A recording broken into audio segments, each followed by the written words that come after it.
Chapter 1, The Unluckiest CEO Alive. Manik's POV. You know how people say, life is complicated? Yeah, I'd like to meet those people, shake their hands, and then throw them headfirst into my life for 5 minutes. Just so they understand what complicated really means. I'm Manik Malhotra, CEO of Malhotra Industries. Age, 27. Net worth, in the billions. Reputation, sharp suits, sharper mind. Sounds perfect, right? Wrong. Beneath this glossy corporate image lies a man whose personal life has dramatic plot twists, mistaken identities, forbidden love, and a whole lot of emotional damage. It all started with one small, harmless, seemingly innocent lie. I'll tell you about it someday, when I've emotionally recovered. For now, my girlfriend, Nandini, is pretending to be my best friend Ayan's girlfriend. Because of me. Because of that lie. Our dads, Raj Malhotra, mine, and Raghav Kapoor, Ayan's, have been best friends since childhood. Think Jaiviru levels of bromance. Now, as adults, they've unknowingly messed our love lives. According to them, Nandini and Ayan are a couple. But here's the truth. Nandini is dating me. Ayan is dating my cousin, Zoya. Meanwhile, the rest of the world?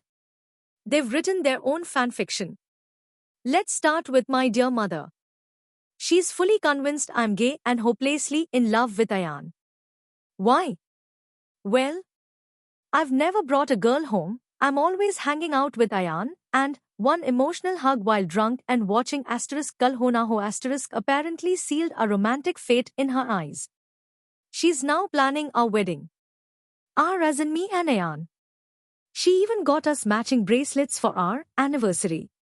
Which was literally just a night of pizza and me crying over my disastrous life. On the other side, Nandini's father, Dev Malik. He thinks I'm her charming, ideal boyfriend. Which, for once, is true. What he doesn't know is that I'm also Manik Malhotra, the son of his lifelong business rival. The man he loathes. If he finds out his daughter is dating me, I'll either be disowned, banned from this country. Maybe both. And then there's Zoya. My cousin. Ayan's real girlfriend. Also, the unofficial queen of chaos. This woman can't keep a houseplant alive, but somehow orchestrated this whole mess. She's also Nandini's best friend. Which means we are all tangled together in one giant knot of secrets and schemes. But wait, there's dessert.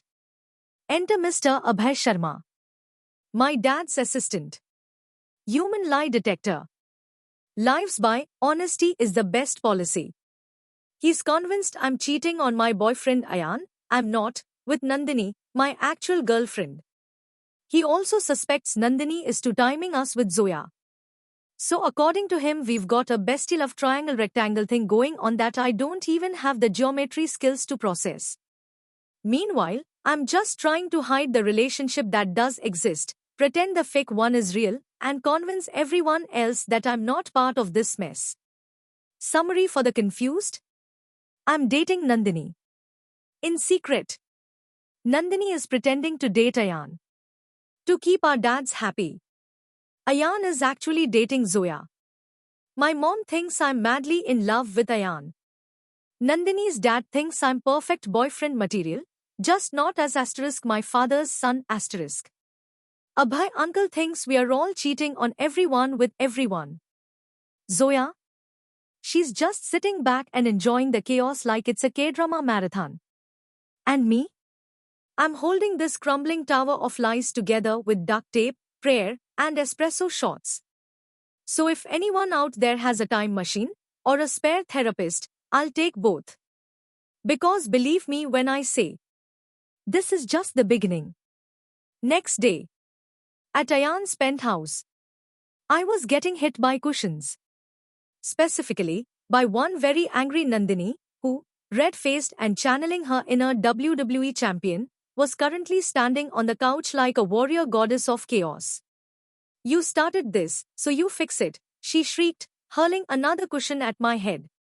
I barely ducked in time. I can't keep pretending to be Ayan's girlfriend, Manik. His and your dad want to introduce me as their official bahu now. Thwump. Right in the stomach.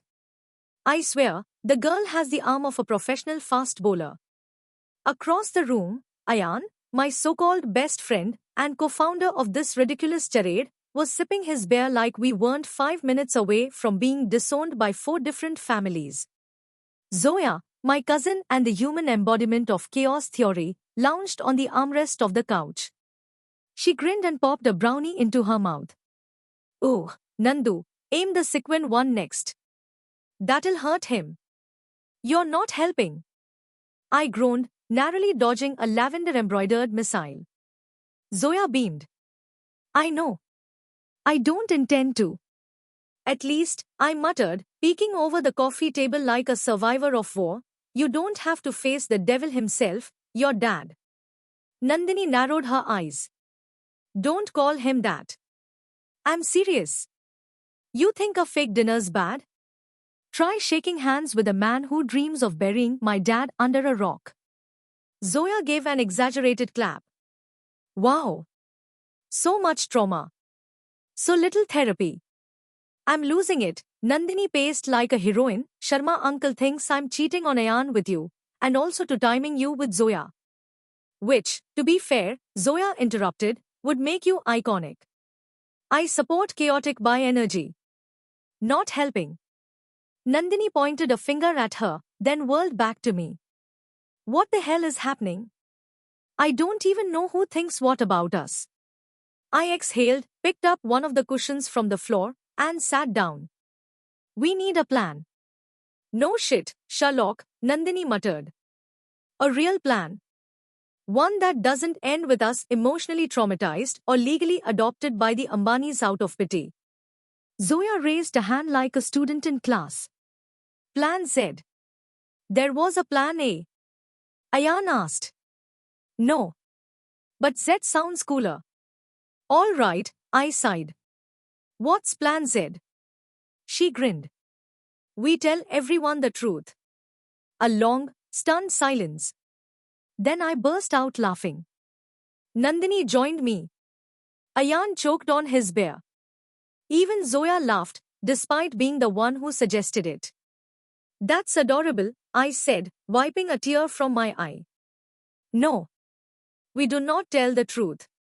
Unless we want a joint funeral, organized by all 4 parents. Look, I continued, raising my hands, we just have to survive one dinner. Mislead 3 parents. Hide the truth from the 4th. And dodge Abhay uncle's 6th sense. And make sure Zoya doesn't post anything incriminating, Ayan added casually. She almost uploaded a boomerang of me and her kissing captioned, Ayan's actual girlfriend reveal party popper, ... Nandini stared at her, horrified. You what? I didn't post it. Zoya said defensively. I saved it in drafts. I'm chaotic, not stupid. Debatable, I muttered. Zoya smirked. Says the guy whose lie started this mess. Nandini groaned and collapsed onto the couch. We are going to die. Or worse, go viral for all the wrong reasons. Ayan shrugged. Could be worse. At least no one's pregnant. Don't jinx it, Nandini and I said in unison. Silence. Then we all burst out laughing. Because honestly, at this point, if one of us randomly ended up in a dramatic pregnancy twist, we wouldn't even be surprised. Welcome to my life. Where the lies are high, the stakes are higher, and there are at least 100 ways this could all go wrong. Which, knowing my life, they probably